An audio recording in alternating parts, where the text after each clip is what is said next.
कश्मीर में मजहबी जमात सुन्नी राब्ता काउंसिल के तरफां कश्मीर प्रेस क्लब अॻियां एहतजाज 18 ज़ोहलज योम शहादत हज़रत उस्मान गनी के मौके ते मजहबी जमात सुन्नी राब्ता काउंसिल के तरफां मौलाना मोहम्मद यूसुफ सिद्दीकी की सरबराही में कश्मीर प्रेस क्लब अॻियां एहतजाजी मुज़ाहिरो कयो वियो।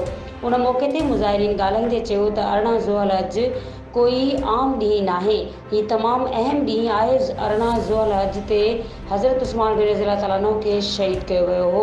सुन्नी राब्ता काउंसिल गुज़िरियल 40 सालनि खां इक़्तिदार में अचण वारे हर हुकूमत खां इहो मुतालबो कयो आहे त हिन ॾींहं खे आम मोकल कई वञे। जश्न आज़ादी जे पुरमसरत मौक़े ते ऐं मुबारकबाद जे इश्तिहारनि जी बुकिंग जारी आहे। राब्तो कंदा 0308316188। मज़ीद खबरों और तफसीलात के लिए विजिट करें हमारी वेबसाइट www.awamiNewsHD.com।